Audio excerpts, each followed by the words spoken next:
नमस्कार दोस्तों, जय माता दी। स्वागत है आप सभी का हमारे YouTube चैनल पर। आपका पर्चा खुलते ही खुद बागेश्वर बालाजी महाराज भी हो गए हैं हैरान। आखिर क्या आया है आपके पर्चे में? सुनकर और देखकर आपके भी रोंगटे खड़े हो जाएंगे। आने वाले 7 दिनों में आपके जीवन में बहुत बड़ा और ऐतिहासिक परिवर्तन होने वाला है। आइए जान लेते हैं कि आखिर क्या कह रहे हैं आपके ग्रह सितारे और क्या आया है बाबा जी के पर्चे में आपकी राशि के लिए। आज की वीडियो बहुत ही खास होने वाली है, क्योंकि आज की इस वीडियो में आपके आने वाले 7 दिनों का महाराशि फल लेकर आए हैं। तो शुरुआत से लेकर आखिरी तक हमारे साथ बने रहिएगा। आइए जानते हैं कि आपके पर्चे में आखिर क्या लिखा है। आपका व्यापार कैसा रहेगा, आपकी नौकरी कैसी रहेगी, स्वास्थ्य कैसा रहेगा, प्रेम संबंध कैसे रहेंगे, आर्थिक स्थिति कैसी रहेगी। वीडियो में सारी जानकारियां दी गई है। आपसे निवेदन है कि एक एक जानकारी को बिल्कुल ध्यान से सुनिएगा, क्योंकि ऐसी वीडियो आपको पूरे YouTube पर और कहीं नहीं मिलेगी।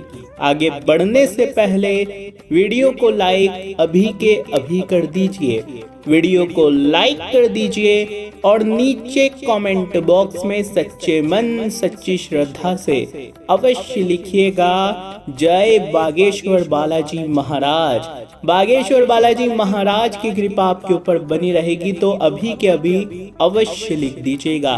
आपकी कमेंट्स हम रोजाना पढ़ते हैं। अगर कोई सवाल हो तो लिखकर अवश्य पूछिएगा, आपको तुरंत आपका जवाब मिल जाएगा। दोस्तों, 5 बड़ी सावधानियां रखनी है आपको। अगर आपने यह 5 बड़ी सावधानियां नहीं रखी तो आपके जीवन में बहुत बड़ा दोस्तों तहलका मच जाएगा। इसलिए यह सावधानियां रख लीजिए।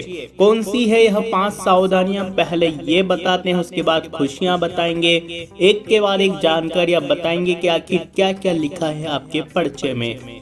पहली बात तो कोई भी बड़ा निवेश करो या छोटा निवेश करो, अपना कीमती पैसा कहीं पर भी लगाओ, पहले अच्छे से जानकारी ले लो। जहां पर भी आप पैसा लगाने वाले हो, जहां भी आप पैसा खर्च करो, अच्छे से जानकारी जुटा लो और फिर दोस्तों निर्णय लो। जितना हो सके टाल सको तो टाल दो, क्योंकि हालात इतने अच्छे आपके लिए नहीं हैं। व्यक्तिगत जीवन से संबंधित किसी भी प्रकार का रिस्क ना ले। कोई भी रिस्क वाला काम मत करना। शेयर मार्केटिंग हो गई, सट्टा आदि, इन चीजों में अभी रुचि मत लेना, क्योंकि आपका इस समय लक साथ नहीं देने वाला है। वहीं पार्टनरशिप से संबंधित अगर व्यवसाय करते हो तो उसमें भी थोड़ी सी दिक्कतें आ सकती है। दोस्तों, आपको हर एक चीज का हिसाब रखने की हम आपको दोस्तों यह सुझाव देंगे, क्योंकि इस समय कोई दिक्कत आ सकती है जिससे आपके और आपके पार्टनर के बीच परेशानियां खड़ी हो सकती है। आने वाला समय व्यापार के लिए और नौकरी के लिए, दोनों के लिए ही बहुत अच्छे संकेत दे रहा है। आपकी जिंदगी अब एक अलग ही मोड़ पर नजर आ रही है। पिछले समय आपने जो भी मेहनत करी है, जितना भी दोस्तों आपने पुण्य किया है, जितने भी आपने अच्छे कर्म किए हैं, उसका फल अब आपको मिलेगा।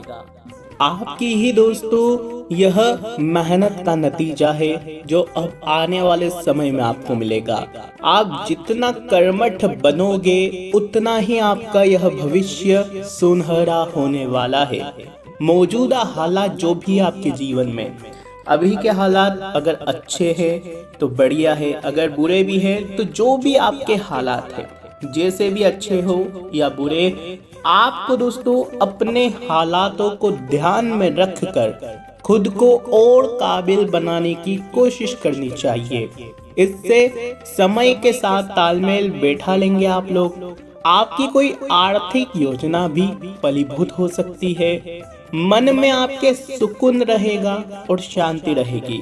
कुल मिलाकर पिछले काफी समय से आपको सुकून नहीं मिल रहा था। कोई ना कोई टेंशन आपको सताती ही रहती थी, कभी पैसों को लेकर, कभी घर परिवार को लेकर, कभी किसी बीमारी को लेकर, कभी बाहर के इंसानों को लेकर, कभी अपने प्रेम जीवन को लेकर, अपने साथी को लेकर।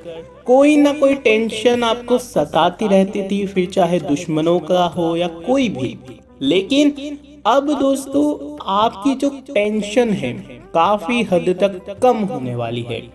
कुल मिलाकर अब आप सुखी और शांति से अपना जीवन बिताने वाले हैं। पारिवारिक तथा सामाजिक गतिविधियों में भी आपका विशेष योगदान रहने वाला है। वहीं दोस्तों बात अगर करें, ज्यादा जज्बाती मत हो। कभी कभी आप दोस्तों बहुत जज्बाती हो जाते हो, लेकिन जज्बाती होना तनाव ही देता है, यह बात तो आपको भी पता है, क्योंकि पिछले समय में आप बहुत जज्बाती हुए हैं, बहुत भावुक हुए हैं, लोगों के प्रति बहुत प्रेम दर्शाया है, लोगों की बहुत मदद करी है आपने। कई लोगों ने आपके साथ छल कपट करे, धोखे करे, फिर भी आप उनके साथ निरंतर अच्छा करते जा रहे थे। कभी कभी तो ऐसा हो रहा था कि आपको पता है कि ये इंसान आपका फायदा उठा रहा है, फिर भी आप उसकी मदद करे जा रहे थे। लेकिन अब बंद कर दो, क्योंकि अब समय ऐसा नहीं है कि आप ये करोगे तो भी दोस्तों आपको आगे मौके मिल जाएंगे। बिल्कुल नहीं। अब दोस्तों अगर करा तो पूरा जीवन आपको पछताना पड़ जाएगा। इसलिए आने वाले इस समय में लोगों की मदद कर रहे हो तो पहले अपना भी सोच लो, थोड़ा सा स्वार्थी बन जाओ। दोस्तों स्वार्थी नहीं बनोगे तो यह दुनिया लूट खाएगी आप लोगों को, क्योंकि यह दुनिया कभी किसी के लिए नहीं सोचती है। आप सोच रहे हो तो ठीक है, परंतु लोग भाग आपके बारे में नहीं सोचते हैं। सभी लोग पहले अपना सोचते हैं। यह दुनिया स्वार्थ के मतलब से काम करती है।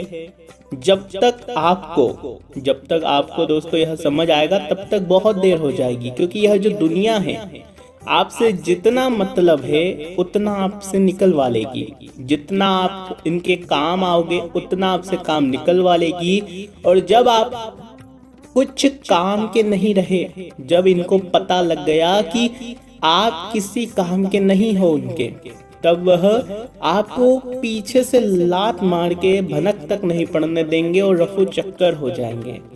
ऐसे लोगों से सावधान रहे, क्योंकि यही इस दुनिया की काली सच्चाई है जो आप जैसे भोले लोग समझ नहीं पाते हो। लेकिन अब आपको भी समझना पड़ेगा, क्योंकि अब अगर आपने इसी ना समझी करी तो दोस्तों आप कहीं के नहीं बचोगे, क्योंकि आपका भी जीवन है, आपकी भी जिंदगी है, आपका भी परिवार है, आपकी भी दोस्तों यह छोटी सी जिंदगी है। इसलिए इसको अगर अच्छे से चलाना है तो इन लोगों के बहकावे में मत आइए। जितना हुआ सो हुआ, अब समय आगे आने का है, तो अब ऐसी गलतियां ना हो। कई बार हमने आपको समझाया भी है, जो लोग हमसे रोजाना जुड़े हुए उनको पता है। आप भी ये गलती मत करिएगा। दोस्तों घर में उचित सामंजस्य बनाकर रखना है और प्रेम पूर्ण व्यवहार बनाकर रखना है इन दिनों, क्योंकि समय ऐसा है कि लड़ाई झगड़े भी हो सकते हैं। समय ऐसा है दोस्तों कि कुछ भी हो सकता है, इसलिए ध्यान रखिएगा।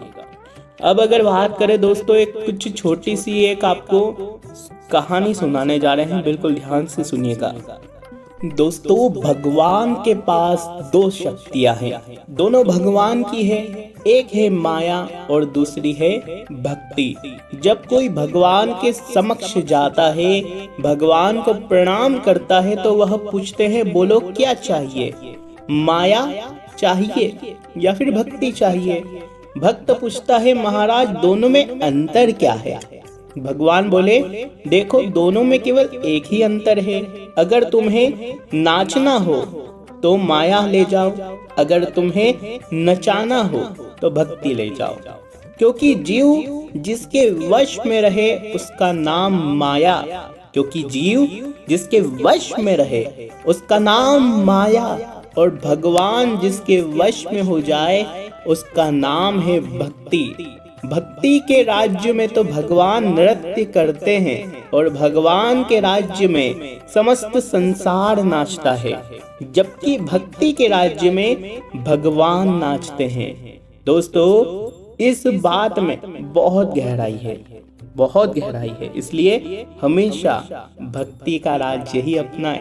हमेशा भगवान के पास जाओ तो भक्ति ही मांगना, माया मत मांगना, क्योंकि जब भक्ति आपके अंदर समा गई तो भगवान भी आपको देने पर मजबूर हो जाएंगे। लेकिन जब भगवान के पास जाओ तो माया मत मांगना, धन दौलत मत मांगना, क्योंकि ये तो माया है। ये मांगोगे तो दुनिया नाचेगी, लेकिन अगर भक्ति मांग ली तो जो देवता है, जो भगवान है, वो भी आपको देने के लिए मजबूर हो जाएंगे। इसलिए भक्ति मांगो कि हे भगवान, आपकी इतनी भक्ति मुझे दे दो कि मैं कभी भी किसी और के बारे में सोचूं ही नहीं, बस केवल आपका ही मन में स्मरण रहे। किसी और डर का, किसी और भय का मुझे कोई ज्ञान ही ना हो, बस केवल भक्ति हो और भक्ति से ही मैं सब कुछ करूं। तो दोस्तों, यह चीज मांगा करें। वीडियो पसंद आई हो, बात पसंद आई हो तो लाइक करें, चैनल को सब्सक्राइब कर दीजिएगा। बहुत बहुत धन्यवाद।